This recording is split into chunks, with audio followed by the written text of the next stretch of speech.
பெண்களுக்கான ஒரு போட்டி. ரெடி 1 2 3 அப்படின்னு சொன்னீங்க இருக்கிற பெண்கள் மட்டும் பலமா கை தட்டணும். அதுக்கு அடுத்து 1 2 3 சொன்னா நம்ம ஆண் சிங்கங்கள் கை தட்டுங்க. சொல்ல சத்தியமா சொல்றேன், மாலத்தீவுல நான் பேராசிரியர் இருக்கேன். மாதம் 3 லட்சம் ரூபாய் சம்பளம். இந்த போட்டியில் யாரு ஜெயிக்கிறீங்களோ அவங்களுக்கு என்னோட 1 மாச சம்பளத்தை இதே மேடையில நடுவர் கையால வாங்கினாலும் இன்னைக்கு மஞ்சளாரோட ஒட்டுமொத்த பேமெண்ட் உங்கள்கிட்ட கொடுக்குறோம். சபாஸ். மஞ்சுநாத பேமெண்ட் கொண்டலாமட்டி பைபாஸ்ல படுத்துக்கிறோம். எல்லாம் ரெடியா இருக்கீங்களா? ஓகேவா? பாவா காமிச்சிருமா? ஃபர்ஸ்ட் லேடிஸ் ஓகேவாங்க? ரெடி 1 2 3. அதே லேடிஸ் தான் கை தட்ட சொன்னாரு. நீங்க ஏமா கை தட்டீங்க? ஆதார் வச்சிருக்கீங்களா? லேடிஸ் தரச்சுனா இது மூணு தட்டிடுவாங்க. அதுல பாருங்க ஒரு பேட்டி கட்டாம பாட்டு மஞ்சள் காசை பிடிக்கிட்டாங்க கட்டி. ஆனா என்னதான் சொல்லுங்க, பெண்கள் கை தட்டல அவ்வளவுதான். ஆமா, ஆனா எங்க ஆண்கள் அப்படி இல்லை. பரவாயில்ல, ரெடியா இருக்கீங்களா? போக காமிச்சிருமா? காமிச்சிருமா? 1 2 3. 5 10 ஆண்கள்னால கெத்துன்னு அப்படி ப்ரோ பண்ற பசங்க கை தட்டாம ஒரு பட்டிமன்றமான்னு கேட்டீங்கல்ல? ஆமா.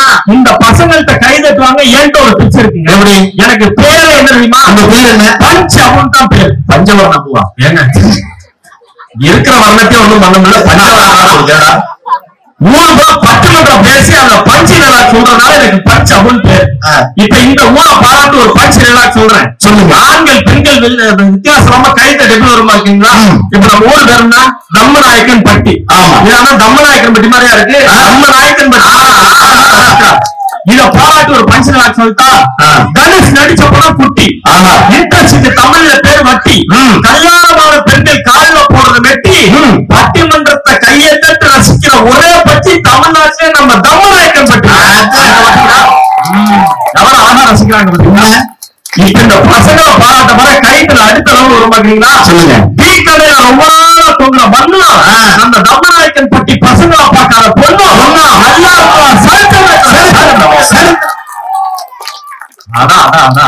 இந்த ஊரை பாராட்டுற இளைஞர்களை பாராட்டுற வெள்ளண்டிய நடுவர் நீங்க உட்கார்ந்து இருக்கீங்க. உங்களை பாராட்டுவாங்க. என்ன கேட்காமலே கைத்துல அடுத்த லெவல் போக மாட்டீங்க.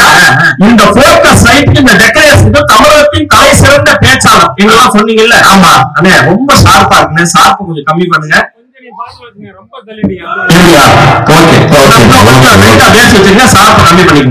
தமிழகத்தின் தலை சிறந்த பேச்சாளர் எங்கெல்லாம் சொன்னீங்கல்ல? ஆமா. நாங்கெல்லாம் சைட்ல பாருங்க பிளாஸ்டிக் சேர்ல உட்காந்துருக்கோம். ஆமா. நடுவர் உங்களுக்காக ஒரு ஸ்பெஷல் சேரை போட்டு இந்த போக்கஸ் லைட் இந்த டெக்கரேஷன் நீங்க இங்க உட்கார்ந்து இருக்கிறது தாய்க்குள்ளலாம் சுத்தி இருக்கிறது உங்களை பார்க்க விருப்பமா இருக்கு. எப்படி இருக்கு? 7 மாச கர்ப்பிணிக்கு வளகாப்பு பண்ற வளமாதிரியே இருக்குங்க. அவ்வளவு ஆனந்தமா இருக்கு. எந்த ஊர்ல கர்ப்பிணி இப்படி இழைச்சு கிடந்தது? ஒரு ஐயா அடிக்கடி விஜய் டிவி கொடுத்துட்டே இருக்காரு. இல்லப்பா ஒரு வேட்டியில தான் வண்டு முந்திரிச்சு அவரு மாதிரி கஷ்டம் அவருக்கு. ஏங்க காசு பணம் இல்லாம வாழ்க்கையில எதுவுமே பண்ண முடியாதுங்க. இந்த கோயில் கும்பாபிஷேகம் பண்றாங்க, அன்னதானம் போடுற இவ்வளவு மக்கள் இந்த பொண்டாட்டிங்கிற ஒரு சொந்த வராதுக்கு முன்னாடி எங்க ஆண்கள் எவ்வளவு உற்சாகமா இருப்பான் தெரியுமா? எப்படி? கொஞ்சம் பாருங்க, இந்த பசங்க உட்காந்துருக்காங்கல்ல, ஒரு காலத்துல முறை பண்ண மாமா பொண்ணுன்னு கூப்பிட்டாங்க. ஆமா. ஆனா இந்த பாட்டு வந்ததுக்கு அப்புறம் மாமா பொண்ணுன்னு கூப்பிடுறது இல்ல. பிறகு எல்லாம் எப்படிமா கூப்பிடுறான்? எப்படி? பாட பாட கூட பாடவும் பாருங்க. எல்லாம் எப்படிமா கூப்பிடுறான்? மைமா பொண்ணு தான் கூப்பிடுறான். ஆஹா.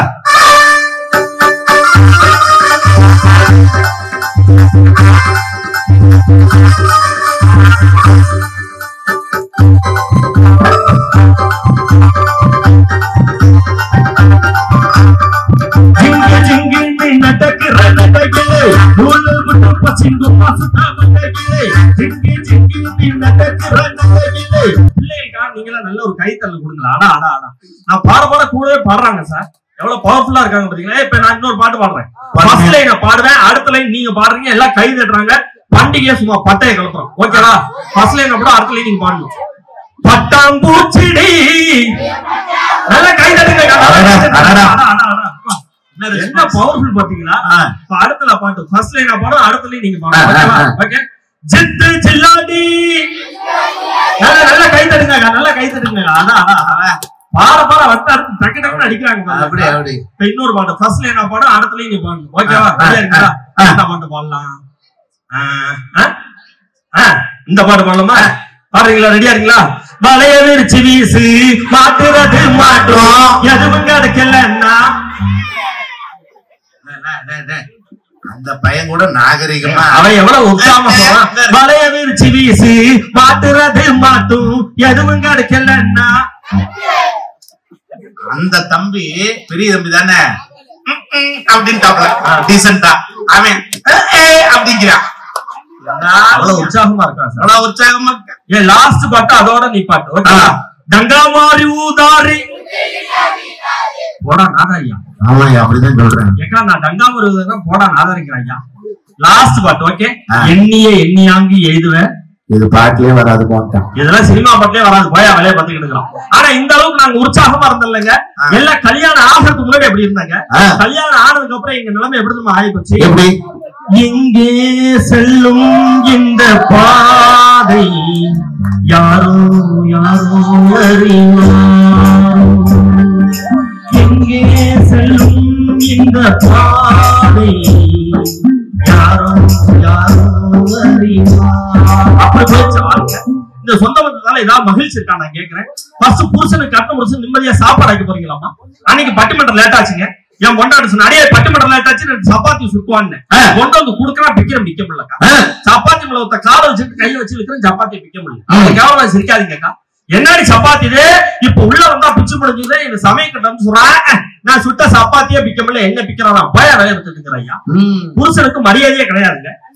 தெரிஞ்சுங்க காலத்துல எல்லாம் நல்ல பைக்கோட்ட தெரிஞ்ச பையனைத்தான் கல்யாணம் பண்ணணும்னு பிள்ளைங்க நினைச்சது. சரி இப்ப மாறி போச்சு. நல்ல பாத்திரம் கழுவுறான் பையனா பார்த்து கல்யாணம் பண்ணணும் தான் இருக்குங்க. அதோட நடுத்தருக்கு எங்க ஆம்பளை பொழப்புலாம் வந்துருது. சொந்த வந்து என்ன மகிழ்ச்சியா இருக்குன்னு நான் கேக்குறேன். இந்த சொந்த வந்ததுனாலதான் பூரா பிரச்சனைகள் ஆட்டோமேட்டிக்கா வீட்டுல வருது. அன்னைக்கு தாகமா இருக்கேன்னு தண்ணி குடிக்கலான்னு போய் ஃப்ரிட்ஜ திறந்தங்க. சரி அதுல 4 பட்டு புடவை முன்னாடி சொல்லி வச்சிருக்காங்க. அதுல இருக்கு பட்டு புடவை. அக்கா எந்த ஒரு நேரம் ஐஸ் முட்டில போய் புடவை வைப்பாங்களா? நான் கேட்டேன் ஏண்டி இவ்வளவு பெரிய பீரோ வாங்கி கொடுத்துருக்கேன், புடவை அதுல வைக்காம ஏன்டி ஐஸ் முட்டில வச்சுக்க? அடிக்கிற வெயிலுக்கு இதுல வச்சு கட்டினாதான் நல்லா குழுகுன்னு உட்காந்தா இதுல வச்சுக்கிறாங்க. நல்ல வேலை. அந்த தண்ணி எடுத்து குடிக்க முடியுமாங்க? ஆனா எங்க ஆண்கள்ட்ட பாருங்க, உங்க வீட்டம்மா எதை வச்சாங்க? புடவை வச்சாங்க.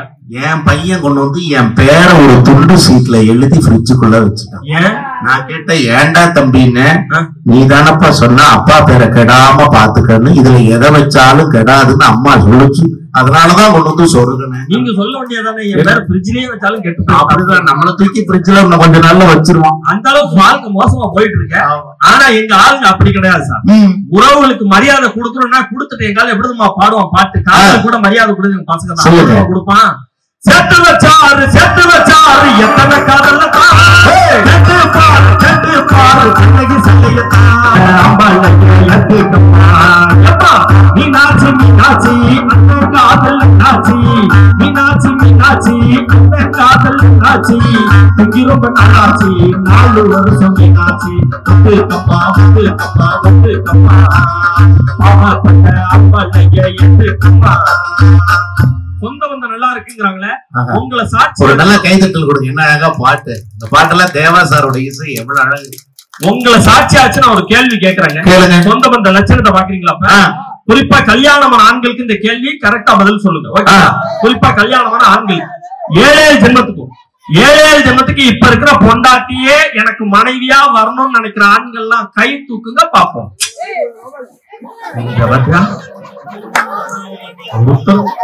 ஒரு அண்ணன் பாத்தீங்களா, அவங்க ஃப்ரெண்ட்ஸ் எல்லாம் சுத்தி தூக்குறாங்க.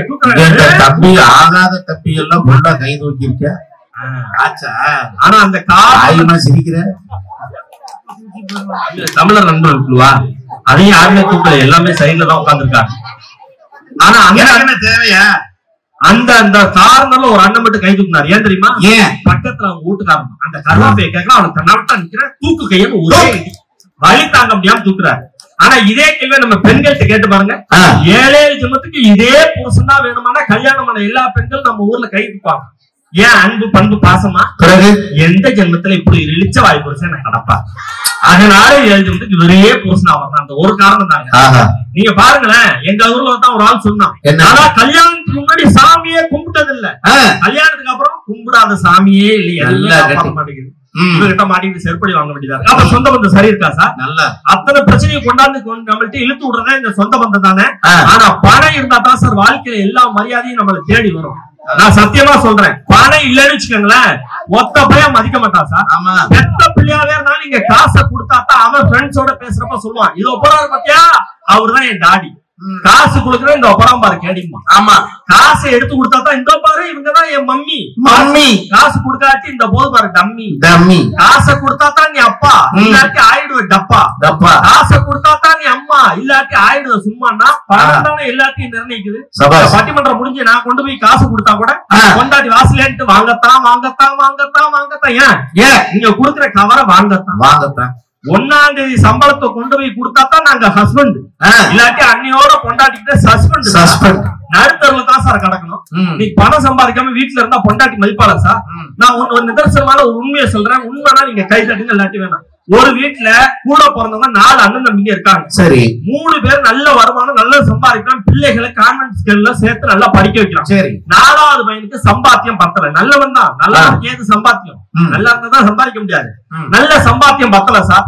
வழியே இல்லாம கவர்மெண்ட் ஸ்கூல்ல படிக்க வைக்கிறான். சரி, அவளை நம்பி வந்தவ சாப்பாடு போடுறப்ப, நைட்ல சாப்பாடு போடுறப்ப சோத்த வைக்கிறப்ப சொல்லுவா, உன் அண்ணன் நல்ல கை நிறைய சம்பாரிச்சு பிள்ளைங்களை கான்வென்ட் ஸ்கூல்ல சேர்க்கிறாங்க. அது பூரா ஷூவை போட்டுக்கிட்டு நல்லா டைய கட்டிக்கிட்டு ஸ்கூல் பிரைவேட் ஸ்கூல் யூனிஃபார்ம் போட்டுக்கிட்டு அவளுக்கு மினுக்கா போகும். என் பிள்ளை பாவம் என்ன பாவம் பண்ணிச்சுன்னு தெரியல, இப்படி கவர்மெண்ட் ஸ்கூல்ல படிக்குது. நீ எல்லாம் ஒரு ஆம்பளை வருமானம் இல்லாம இருக்கேன்னு கேக்குறப்ப அந்த சாப்பாடு இறங்குமா சார்? அந்த ஆம்பளைக்கு வருமானம் இருந்தாதான் பொண்டாட்டிக்கிட்டே மதிப்புன்னு சொன்னா, அப்ப இந்த பணம் இல்லாம வாழ்க்கையில ஏதாவது செய்ய முடியுமா? நல்ல கைதட்டல் கொடுங்க அவருக்கு. இந்த சமூகத்துல நடக்குது. ஆனா இதையத்துக்கு பொறுத்துக்குங்க. ஒரே ஒரு செய்திய நம்ம தம்மநாயக்கம்பட்டி மக்கள் மன்றத்துல சொல்லிட்டு போறேன். சொல்லுங்க. அதாவது தனியார் பள்ளியில படிக்கிற குழந்தைங்க தான் அறிவாளி குழந்தைங்க. அரசாங்க பள்ளிக்கூடத்துல படிக்கிற குழந்தைகள்னா கொஞ்சம் சுமாரான அறிவுடைய பிள்ளைகள்னு நாமளே ஒரு இதை பண்ணி வச்சிருக்கோம். தயவு செய்து அதுல இருந்து மீட்டு வாங்க. டாக்டர் அப்துல் கலாம் அரசு பள்ளியில் படித்தவர் தான். சந்திரா என்கிற ராக்கெட்டை நிலாவுக்கே அனுப்புன டாக்டர் மயில்சாமி அண்ணாதுரை தமிழ் வழியில சாதாரண அரசு பள்ளிக்கூடத்துல ஆலமரத்துக்கு அடியில் உட்கார்ந்து படிச்சவங்க தான். சாதிச்சவங்க, சாதிக்கிறவ எந்த இடத்துல படிக்கிறாங்கிறது முக்கியம் இல்லைங்க, எப்படி படிக்கிறாங்கிறது தான் முக்கியம். நீங்க பிரச்சனையே அதுதானங்க. இந்த செய்தி எல்லாத்துக்கும் தெரியும். இருந்தாலும் நம்ம பிள்ளைய நாளைக்கு கொண்டு போய் கவர்மெண்ட் ஸ்கூல்ல சேர்க்கறத விட 10 லட்சம் 1 லட்சம் அட்வான்ஸ் கொடுத்து நிறைய காசு கொண்டு போய் சேர்த்து வேடு ஃபீஸ்க்கு மட்டுமே 10,000 ரூபாய். வேடு ஃபீஸ்ல கட்டுறது கூட பேரண்ட்ஸ் இடையில ஒரு போட்டி வரும் தெரியுமா? ஆமா, ஒருத்தர் 1500 ரூபாய் வேடு ஃபீஸ் கட்டினா என்ன, உன் வேடு ஃபீஸ் 1500 தானா, என் பிள்ளைக்கு 5000 ரூபாய் கட்டுறேன். வேடு ஃபீஸ் 5000 ரூபாய் கட்டுறதுக்கே பெருமையா பேசுற இந்த சமூகத்துல பணம் இருந்தாதான் மரியாதைங்கிற நிதர்சனமான உண்மையை தான் நாங்க சொல்ல வரோம். பணம் இல்லாட்டி நீங்க எவனும் மதிப்பிட மாட்டா சார். அந்த பணத்தோட அருமை யாருக்குதுமா கேட்கணும்? மாச சம்பளம் 25,000 ரூபாய் வாங்குவார். 5000 ரூபாய் வீட்டு வாடகை வேணும், பால் காசு, கேஸ், அது இதுன்னு எல்லாத்தையும் கொடுத்துருவாரு.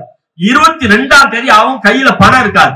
அந்த டயத்துல பிள்ளைக்கு திடீர்னு உடம்பு சரியில்லாம போவோம், ஆஸ்பத்திரி போறதுக்கு அப்படியே ஒவ்வொருத்தையும் ஒரு 1000 ரூபாய் இருந்தா கூட சம்பளம் போட்டோம்னா தர்றன்னு கேக்குறான் பாத்தீங்களா? நிஜமா சொல்றேன், நிதர்சனமா சாமானியன்ட்ட போய் கேட்டு பாருங்க. இந்த சம்பளத்தோட மகிமை அவன் சொல்லுவான். கையில வாங்கின பையில போட்டன காசு போன தெரியல, கையில வாங்கின பையில போட்டன காசு போன தெரியல, காதலி பாப்பா காதல் கேப்பா ஏது சொல்வது புரியல, என்ன முடியல, கையில வாங்கின பையில போட்டன காசு போன தெரியல. அதான் வாழ்க்கை நிதர்சனம்.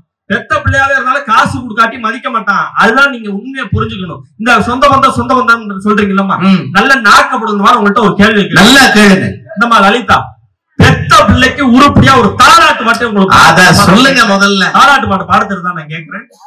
அன்னைக்கு மெட்ராஸ் போறேன், அந்த கடைசியில் உட்கார்ந்து இருக்கிற அம்மா கேக்குது தாலாட்டு மீன்ஸ் அப்படிங்குது. பாத்தீங்களா, மீல்ஸ் சொல்லி பாருங்க, நல்லா தெரியும். ஆமா, வயதரம் தாலாட்டு உருப்படியா ஒரு தாலாட்டு பாட்டுன்னு தெரியுதான்னு கேட்கிறேன். அந்த காலத்துல சொந்த பந்தம் நல்லா இருந்துச்சு, வயசான பெரியவங்களுக்கு தாலாட்டு பாட்டுனா என்னன்னு தெரியும். அன்னைக்கு எப்படி பண்ணாங்க குழந்தைக்கு?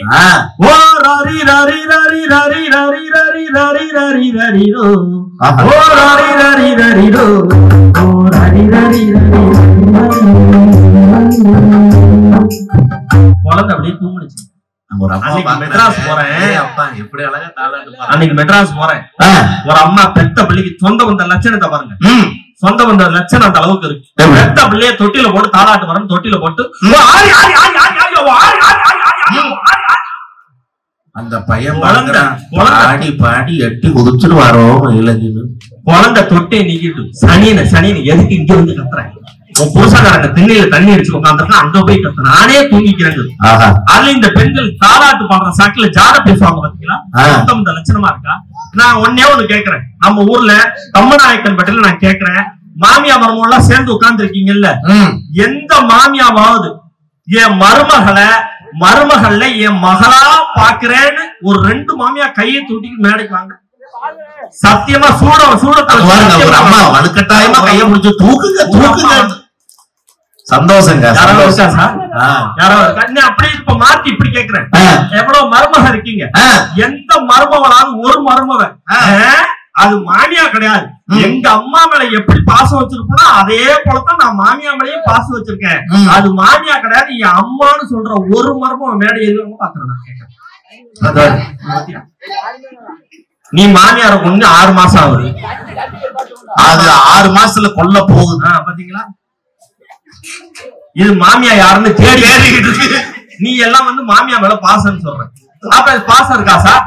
அன்னைக்கு பாருங்க வாழ வந்த மருமவன், நான் கற்பனைக்கு சொல்றேன், சொல்லுங்க அக்கா, நான் நகைச்சுவையாட்ட தப்பா நிக்காதீங்க. வாழ வந்த மருமவன் நம்ம வீட்டுல பெத்த பிள்ளை அழுது, குழந்தைக்கு தானே நாளாட்டு பண்ணணும். ஆமா, முதல் நாளே மாமியா கூட நாத்தனாவுடைய முடிபிடி சண்டை. இப்ப மாமியாவும் நாத்தனாவும் சைடுல உட்கார்ந்து இருக்காங்க, பிள்ளை அழுது தாளாட்டு பண்ண எப்படி பண்ணா, எப்படி பூமியோ நல்ல பூமி, என் புண்ணியரும் நல்லவரு, புண்ணியரை பெத்தெடுத்தே பெருங்குரங்கே தொந்தரவு, பெருங்குரங்கே தொந்தரவு. அந்த அக்கா சேலையை மூடிக்கிட்டு சிரிக்குது, ஐயோ எனக்கு கல்யாணம் ஆகி 12 வருஷம் ஆகும், நான் என் மாமியால என்ன சொல்லி திட்டுன்னு ஆசைப்பட்டேன்னா அதை இப்படியே கருவாய் நம்ம ஊர் மைக்ல சொல்றாங்க. யாயான்னு பாக்க நீங்க இவ்வளவு தூரம் பாடிக்கிட்டு இருக்கீங்க, இந்த பிள்ளை திராட்சைய பிச்சு பிச்சு தின்னுகிட்டு இருக்கு, நானும் குறையுதேங்கிற கடுப்புலயே உட்கார்ந்து இருக்கேன். அடுத்து நாத்தனா உட்கார்ந்தால 2வது நிமிஷம் நாத்தனா உட்கார்ந்தான், மண்ணோ நல்ல மண்ணு, என் மன்னவரும் நல்லவரு, மன்னவர் கூட பிறந்த மலக்குரங்கே தொந்தரவு, மலக்குரங்கே ஒரே அடிதடிங்க. அந்த அக்காவுக்கு மலக்குரங்கு சொன்னோன்னு எப்படி சந்தோஷம். நம்மால் வந்தான், அதுதான் ஆண் சிங்கங்கிறது. வந்து பார்த்தா அம்மா பொண்டாட்டி அக்கா 3 பேரும் சண்டை போடுறாங்க. பிறந்த அளவு இவன் தாளாட்டு பண்ணான். எப்படி தெரியுமா, யாரும் அடிக்கவில்லை, யார் அடிச்சும் இவாள தானே அழுகிறாண்டி, தம்பித்தோன தம்பித்தோன. அவன் ரூட்டை வந்து எங்க விட்டான் பாத்தீங்களா? கொரோனா காலத்துல 130 கோடி ஆக்கி புட்டான், 130 கோடி ஆக்கி புட்டான். ஒர்க் ஃப்ரம் ஹோம்ங்கிறத தப்பா புரிஞ்சுக்கிட்டான், புரிஞ்சு சிரிச்சவங்களுக்கு நன்றி. சொந்த பந்தங்களுக்கு எவ்வளவு மோசமாங்க இருக்கு. நாங்க பொண்டாட்டி மேல பாசல் ஆட்கள் கிடையாது. மாமியா மருமக சண்டைய சொன்னீங்கல்ல, 2 நாளைக்கு முன்னாடி என் வீட்டு பக்கம் நடந்துச்சு. என்ன சண்டை? மாமியா கிளவி கொஞ்சம் தம்பி மஞ்சுநாதன் மாதிரி பல்கா இருக்கும், முகம் கொஞ்சம் ஹல்க் மாதிரி இருக்கும். சரி, அவ்வளவு பெரிய உருவம் மாடி படியிலிருந்து லேசா கால் தவறி விழுந்தது பாருங்க. மருமக பார்த்துட்டான். இந்த பார்த்தவ என்னக்கா செய்யணும்? ஓடி போய் நம்ம புருஷனை பெத்தவ அப்படின்னு போய் பதறணும்ல. மாமியா 12வது படியிலிருந்து உருண்டு உருண்டு உருண்டு உருண்டு உருண்டு வர்றா. இவ கையே இடுப்புல வச்சுட்டு 1 2 3 4 எண்ணிக்கிட்டே இருக்கிறா. கடைசி படிக்கிட்ட வரும்போது அச்சான் வாரி சுருட்டி கொண்டு போய் ஆட்டோக்கார அண்ணனை கூப்பிட்டு வண்டியில ஏத்தி ஆஸ்பத்திரியில சேர்த்தி டாக்டர் அப்படின்னா பாருங்க. டாக்டர் சொன்னாரு, பதறாங்க, உன் மாமியால நான் பாத்துக்கிறேன், நீ அப்ப வெண்ணிராட முடிச்சு கொடுக்குற, குணமாக்கி காட்டுறேன் அப்படி சொல்லுங்க. ரணமான மாமியால குணமாக்கி காட்டுறேன். சரி, நல்ல டாக்டர். ஒரு 1/2 மணி நேரம் கழிச்சு டாக்டர் வந்து சொன்னாரு, நல்ல வேலைமா உன் மாமியா பழச்சுக்கிட்டா, நல்ல வேலைமா ஒரு 5 நிமிஷம் லேட்டா கொண்டு வந்திருந்த உன் மாமியா காரி கண்ணை மூடி இருப்பா அப்படின்னு ஒரு நல்ல மருமக.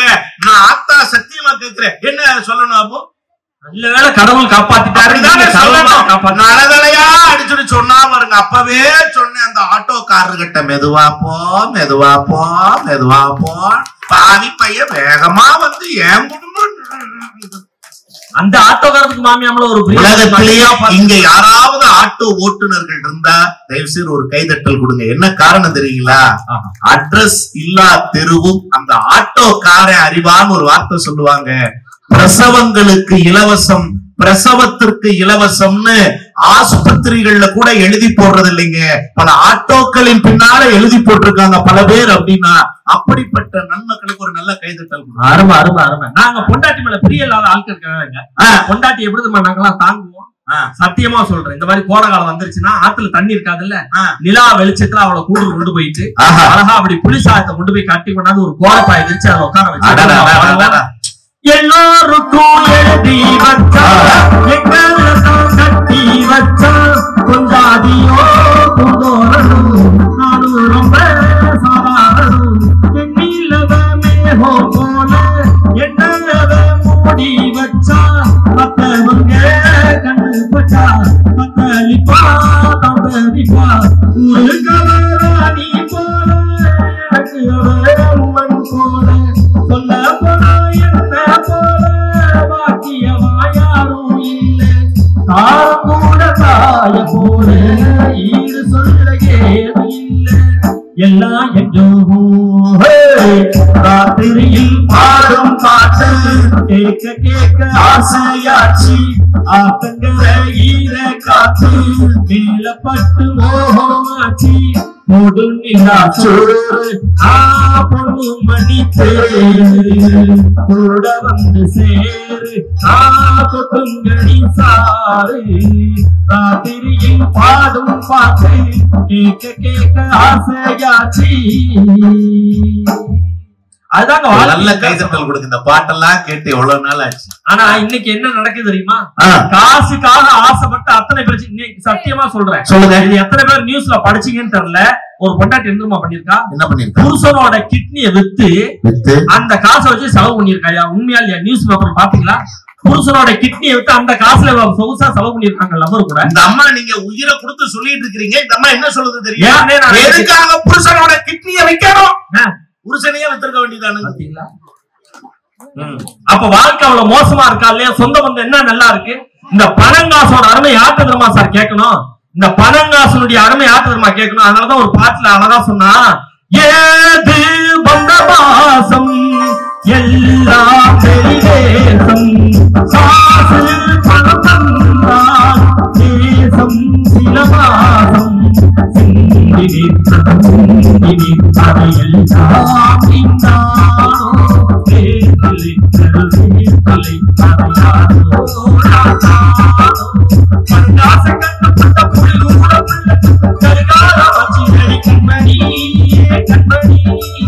அடங்காத காலம் ஒன்று அடிமாறா பொண்ணடி கண்மணி ஏன் கண்மணி ஊரை தெரிஞ்சுக்கிட்டே உலகம் புரிஞ்சுக்கிட்டேன் கண்மணி கண்மணி நாடும் தெரிஞ்சிருச்சு ஞானம் பிறந்துருச்சு கண்மணி ஏ கண்மணி.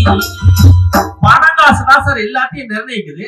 நான் ஒரு கல்யாண வீட்டுல திடீர்னு ஒரு 5 பவுன். ஆனா உண்மையிலுமே நீங்க இந்த பாட்டை பாட பாட பல பேரு உண்மையிலுமே அந்த படிக்காதவன் படத்துல அந்த சூப்பர் ஸ்டாரு அந்த தம்பிக்காக ஓடி ஓடி போய் செஞ்ச அந்த பாட்டு உண்மையிலுமே அருமையான பாட்டு. ஒரு கைதட்டல் கொடுக்கல. எவ்வளவு நாள் ஆச்சு அந்த பாட்டெல்லாம்? வாழ்க்கை நிதர்சனம் குடும்பத்துக்காக ஓடா தேடி. நான் இன்னொரு சொல்லிட்டா சொல்லுங்க. நிதர்சனமான உண்மை சொல்லுங்க. உண்மைன்னா கைதட்டுங்க, இல்லாட்டி வேண்டாம். நாம சின்ன பிள்ளையா இருந்தப்ப உரிமையோட நம்ம அப்பா வீட்டுல சாப்பிட்டோம்ல. ஆமா, நாம சின்ன பிள்ளையா இருந்தப்ப நம்ம எவ்வளவு உரிமையோட நம்ம அப்பா வீடுன்னு சாப்பிட்டோம். நமக்கு கல்யாணம் ஆனதுக்கு அப்புறம் அதே உரிமையில நம்ம பிள்ளை வீடு நம்ம அப்பா நம்ம வீட்டுல வந்து சாப்பிட முடியுதா சார்? சாப்பிட முடியுதா? இந்த பொண்டாட்டி இருந்துட்டு சாப்பாடு போடுறாளா சார்? பொண்டாட்டி என்னைக்கு வராளோ அன்னைக்கே பிரச்சனை சார். ஒரு பொண்டாட்டிக்கு இப்படித்தான் மனசு சரியில்லாம போச்சு, மனப்பிரச்சனை பிரச்சனை. உடனே புருஷன் வேற நேரா ஆஸ்பத்திரி கூட்டு போனா மனோதத்துவ டாக்டர் கூட்டு போனோம், சைக்காலஜிஸ்ட் கூட்டு போனோம். சைடிஸ்டியா சைக்காட்டிஸ்ட் அதெல்லாம் முடிஞ்சுதான். நேரா கொண்டு போய் டாக்டர் என் பொண்டாட்டி ஒண்ணு கிடக்க ஒண்ணு பேசுறான், நான் ஒண்ணு சொன்னா அவ ஒண்ணு சொல்றான், என்னன்னு கேளுங்கன்னு டாக்டர் போய் கேட்டார். இப்ப மனோதத்துவ டாக்டர் 2 பேரையும் உட்கார வச்சு இந்த ஆள் கேட்டார், அடிப்படையில உங்களுக்கு என்ன பிரச்சனை? இந்த அம்மா சொல்லுது, அடுப்பாங்கரையில ஒரு பிரச்சனை இல்ல டாக்டர். அடிப்படையில என்ன பிரச்சனைன்னு கேட்டா அடுப்பாங்கரையில ஒரு பிரச்சனை இல்லைன்னு சொல்றது. அவர் டென்ஷன் ஆயிட்டார். பிபி லைட்டா டாக்டருக்கு ஏறுது. அது இல்லம்மா, உங்களுக்கு இடையில என்ன பிரச்சனை? இந்த அம்மா சொல்லுது, எங்க கடையில ஒரு பிரச்சனையும் இல்ல டாக்டர், நீ போயிட்டு இருக்கு. இவர் டென்ஷன் ஆகி சொன்னார், தாம்பத்தியத்துல என்ன தகராறு? தாம்பரத்துல ஒரு தகராறு இல்ல டாக்டர், எல்லா சொந்தக்காரங்க நல்லாதான். ஏமா தாம்பரம் இல்லமா தாம்பத்தியமா, அதை விட்டு தள்ளுமா. உனக்கும் உன் புருஷனுக்கும் மன சார்ந்து ஏதாவது கருத்து வேறுபாடு இருக்கா உன் புருஷன்ட்ட? என் புருஷன் கருப்பு தான், ஆனா வேறுபாடுலாம் எதுவும் இல்ல டாக்டர். லாஸ்டா வெறுத்து போய் கேட்டார், இந்தமா உன் வீட்டுக்காரர் கூட ஏதாவது பிரச்சனை இருக்கா? என் வீட்டுக்காரர் கூட ஒரு பிரச்சனையும் இல்ல, மாசம் 1ஆம் தேதி ஆனா நான் வாடகையை கொடுத்துருவேன், வாங்கிட்டு போயிடுவாரு. என் வீட்டுக்காரருக்கு எனக்கு எந்த பிரச்சனையும் இல்லைங்க. இது அம்மா வீட்டுக்காரனா ஹஸ்பண்ட சொன்னா அந்த அம்மா ஹவுஸ் ஓனர் சொல்லிக்கிட்டு இருக்க. இந்த பொண்டாட்டியால சந்தோஷம் இருக்குமா? அந்த டாக்டர் எங்க இருக்காரு தெரியுமா? எங்க கொண்டலாப்பட்டி பைபாஸ் ஆண்டி சட்டம் கழிச்சு ஓடிக்கிட்டு இருக்காரு. பாத்தீங்களா எவ்வளவு பிரச்சனை? அப்ப எவ்வளவு பிரச்சனை இருக்கு இந்த வந்ததால மகிழ்ச்சி இருக்கா? ஒரே ஒரு செய்தியை சொல்லி நிறைவு செய்றேன். இந்த பணத்தோட அருமை யார்கிட்ட தெரியுமா கேட்கணும்? எல்லாம் ரத்தம் தினம் தினம் பட்டிமன்ற மேடைகளை ஓடி ஆடி சம்பாதிச்சுட்டு நம்மள்கிட்ட கேட்க கூடாது. இந்த பணத்தோட அருமைய 80 வயசு பெரியவர் ஒருத்தர் சார், நான் ஒரு கற்பனைக்காக சொல்றேன், தம்மநாயக்கன் பட்டி மாதிரி ஒரு அழகான கிராம பகுதியில் இருக்கக்கூடிய ஒரு கிராமத்துல இருக்கக்கூடிய ஒரு அற்புதமான மனிதர், நிறைய சொத்து சுகம், நிறைய டிராக்டர், நிறைய வசதி வாய்ப்போட சந்தோஷமா இருக்கார். நீ என்ன கேக்குறன்னு புரியுது, சேலம் பக்கத்துல இது கிராமமான்னு கேக்குற. சேலம் அங்க தம்மநாயக்கன் பட்டிங்க பாரு, இந்த தம்மநாயக்கன் பட்டி எவ்வளவு அழகா உட்கார்ந்து இருக்காங்க பத்தியா. இந்த மாதிரி ஒரு இடத்துல தன்னோட சொத்தை பூரா பையன் பேர்ல எழுதி வச்சாரு சார். ஒரு ஆசை வந்துருச்சு, நம்ம இவ்வளவு நாள் செல்வந்தனா பணக்காரன் நம்ம ஊர்ல சுத்தி அடுத்த தலைமுறை நம்மள்ட்ட இருக்கிறதே ஒரே ஒரு பையன், அந்த பைய பேர்ல நம்ம சொத்தெல்லாம் எழுதி வச்சிருவோம். அவன் கொஞ்ச நாள் பணக்காரனா சுத்தட்டும்ட்டு தாங்கிட்ட இருந்த சொத்தை பூரா பையன் பேர்ல எழுதி வச்சாருல. பையன் சொத்தெல்லாம் வாங்கிட்டு 3 வேளை சாப்பாடு கூட போடாம அப்பா நடுரோட்ல விட்டான். முதல் நாள் வரைக்கும் பணக்காரன் அதே ஊர்ல கெத்தா சுத்தினவர், மறுநாள் சொத்து இல்ல, 3 வேளை சாப்பாடு கூட இல்ல, அக்கம் பக்கத்துல வாங்கி சாப்பிட்டுக்கிட்டு இருந்தாரு. ஒரு நாள் அப்படி வேதனைப்பட்டு கோயில் வாசல்ல உட்கார்ந்து இருக்காரு. அவன் பொண்டாட்டியோட சொகுசா கார்ல போனான். அப்ப வேதனைப்பட்டு அந்த அப்பாவுக்கு நினைச்சாரா, அடே சொந்தம் நான் பெத்த பிள்ளை கடைசியில எனக்கு கொல்லி போடுத என்னாச்சும் நம்ம காப்பாத்துவேன்னு நம்பி தானே என் சொத்தை பூரா உன் பேர்ல எழுதினேன். சொத்தெல்லாம் வாங்கிட்டு அப்பனை நடுத்தரல விட்டுட்டிய, அந்த சொத்தை உன் பேர்ல எழுதாம வச்சிருந்தா கூட இந்த சொத்துக்காகவா எனக்கு 3 வேளை சாப்பாடு போட்டிருப்பியடா. பணம் தானே அன்னைக்கு கடைசியில வந்து நினைச்சிட்டு வேதனைப்பட்டாராம். இது இன்னைக்கு இல்ல, 40 வருஷத்துக்கு முன்னாடியே கண்ணதாசன் ரொம்ப அழகா சொன்னான். ஒரு குளம்னு இருந்தா குளத்துல மீன் எப்ப இருக்கும்? தண்ணி இருந்தாதான், தண்ணீர் இருக்கிற வரைக்கும் தண்ணி இல்லாட்டி மீன் இருக்காது சார். பெத்த பிள்ளையாவே இருந்தாலும் அப்பன்ட்ட பணம் இருந்தாதான் பிள்ளைன்னு ஒட்டிட்டு நம்மள்கிட்ட இருப்பான். குளத்துல தண்ணி இருந்தாதான் மீன் இருக்கும், மீன் இருந்தாலும் அதை குடிக்க வச்சுனா சொந்தக்கார பையன் ஒரு பையன் நிக்க மாட்டான். இதுதான் பணத்தோட நிதர்சனம். உங்களுக்கு யாராவது போன் பண்ணி தொல்லை பண்றானா? பண்றாருல. உங்களுக்கு யாராவது சொந்தக்காரன் அடிக்கடி போன் பண்ணி தொல்லை பண்ணா அவன் போனே பண்ணக்கூடாதுன்னு ஒரு வழி இருக்கு. என்ன தெரியுமா பண்ணணும்? பதிலுக்கு நீங்க அவனுக்கு போன் போட்டு, எனக்கு ரொம்ப முடையா இருக்கு, ஒரு 25,000 ரூபாய் பணம் கடனா குடும்பி கேட்டு பாருங்க, உங்க நம்பரே டெலிட் பண்ணிட்டு போனை சுவிட்ச் ஆஃப் பண்ணிட்டு ஓடி போயிடுவாங்க. உங்க நம்பருக்கு போன் பண்றேன். சொந்தக்காரனோட லட்சணம்லாம் அந்த அளவுக்கு இருக்குது. எனக்கு பண்ணாலும் கிடைக்காது, ஏன்னா நாங்க சொந்த பந்தத்துக்கு பேசல. அதனால பணம் இல்லைன்னா ஓப்பனா சொல்லுவோம். அதனால சொந்த பந்தோடு பேச வந்த அவங்களுக்கு வாழைப்பழத்தையும் தேங்காய் முடியும் கொடுத்து அனுப்புங்க. பணம்னு சொல்லி பேச வந்த எங்க வாழைப்பழம் தர்றேன், தேங்காய் முடி தரேன், வாழைப்பழத்தை தான் கொடுப்பீங்க. என்ன காரணம்னா தேங்காய் 30 ரூபாய், வாழைப்பழம் நிறைய இருக்கு, வாழைப்பழத்தையும் கொடுங்க. ஆனா இங்க பாருங்க, சொந்த பந்தோடு பேச வந்த அவங்களுக்கு வாழைப்பழத்தை கொடுத்து அனுப்புங்க. சொத்து சுகந்தான் உண்மையை பேச வந்த எங்க 3 பேத்துக்கு பணத்தை கொடுத்து அனுப்புங்க. ஏன்னா கூழு சுண்டல் வேர்க்கடலை வத்தக்க விடுமாங்க சுட்டகஞ்சி சுட்டால வக்காத்துல நீர்மோர் பேட்டனி இளநீராத்துக்கு கிராம கம்யூனிட்டி வெள்ளக்கா அவச்சமிட்டு ஆப்பாயிலே இந்த சொந்த பந்தம் இது எல்லாமே டூப்பு. பணம் தான் தப்பு. நடுவரை எங்களுக்கு தான் நீங்க தரணும் தீர்ப்பு, இல்லாட்டி நம்ம ஊர் மக்களே உங்களுக்கு வைப்பாங்க ஆப்பு என்று சொல்லி எங்க பக்கம் நீங்க தீர்ப்பை கொடுத்துட்டா நாங்க புத்திசாலி. ஏன்னா ஜெயிச்சோம்ல, எதிரணிக்கு நீங்க தீர்ப்பை கொடுத்துட்டா நாங்க முட்டாள். ஏன்னா நடுவர் நீங்க எங்க பக்கம் தீர்ப்பை கொடுத்தா நாங்க புத்திசாலி, எதிரணிக்கு தீர்ப்பை கொடுத்துட்டா நாங்க முட்டாள். எங்களை புத்திசாலி என்று இன்னொரு புத்திசாலியால் தான் சொல்ல முடியும், எங்களை முட்டாள் என்று இன்னொரு முட்டாளால் தான் சொல்ல முடியும். நீங்க தீர்ப்பை யார் பக்கம் வேணாலும் கொடுத்துக்கங்க. வியக்க வைத்த ரசிகர்களுக்கு மீண்டும் நன்றி பாராட்டி மஞ்சுநாதன் திருச்செந்தூரின் கடலோரத்தில் பாட்ட பாடினாரு. ஒரு அன்பு சகோதரர் மஞ்சுநாதன் மேல அன்பு வச்சு ஓடி வந்து கட்டி புடிச்சு 2 முத்தத்தை கொடுக்கல, அன்பை வெளிப்படுத்தணும் விதமா 50 ரூபாய் பணத்தை கொடுத்துக்காருன்னு சொன்னா உங்க அன்பை வெளிப்படுத்துறதுக்கு கூட இந்த பணம் தான் தேவைப்படுது. அதனால சொத்து பத்து தான் வாழ்க்கையில என்னைக்குமே தேவைன்னு சொல்லி நல்ல தீர்ப்பு வழங்குமாறு கேட்டு விரும்பி விடைபெறுகிறேன். நன்றி, வணக்கம், ஜெய்ஹிந்த். ஒரு நல்ல கைதட்டல் கொடுக்கலாம். உண்மையிலுமே தொடக்கத்துல பேசுறதுங்கிறது சாதாரண விஷயம் இல்ல. ஆளே இல்லாத இடத்துல கம்பு சுத்துற மாதிரி இவ்வளவு பேரையும் கட்டி போட்டு ஃபர்ஸ்ட் கிரிக்கெட்ல முதல் பேட்ஸ்மேனை ஸ்கோர் பண்ற மாதிரி பண்ணிருக்கிற டாக்டர் அபு அவர்களுக்கு ஒரு நல்ல கைதட்டல் கொடுக்கலாம் இந்த சபையில. உண்மையிலுமே அடேப்பா. ஆனா ஒரே ஒரு வார்த்தை சொல்றேன், எல்லாருக்கும் அப்பன் ஒருத்தர் இருக்காரு, நல்ல மனசு. சரி, நான் மைக்ல பேசுறேன் தலைவர், இங்க வரைக்கும் தான் கேக்குது, நீ அப்பங்கிற அங்க வரைக்கும் கேக்குது. ஆனா நல்ல உண்மையிலுமே இளைஞர்கள் அப்படின்னா பல ஊர்கள்ல ஜாலியாக இருப்பவர்கள் என்றுதான் கேள்விப்பட்டிருக்கிறோம். தம்மநாயக்கன்பட்டி மண்ணில் தான் இந்த நிகழ்ச்சிக்கான வேலியாகவும் இருக்கிறார்கள் என்பதை போல் அமர்ந்திருக்கிற அன்பான இளைஞர்களுக்கு நன்றி சொல்லி நல்ல சொல்லியிருக்க. என்ன பெரிய சொந்த பந்தம், சொத்து பத்துக்கள் தான், சொத்து பத்துக்கள் தான் அப்படின்னு சொல்லிட்டு வந்திருக்காங்க. ஆனா ஒன்னே ஒண்ணு சொல்றேன், இந்த சொத்து பத்துக்களை விட எங்கள் சொந்த பந்தங்கள் தான் மேல அப்படின்னு பேசுறதுக்காக காரைக்காலில் இருந்து சின்னத்திரையினுடைய நடிகையாக வலம் வரக்கூடிய திருமதி யோக தர்ஷினி அவர்கள் சொந்த பந்தங்களுக்காக அணித்தலைமை ஏற்று வந்திருக்கிறார். 2 மைக் இருக்குமா, எதை வேணாலும் எடுத்துக்கங்க.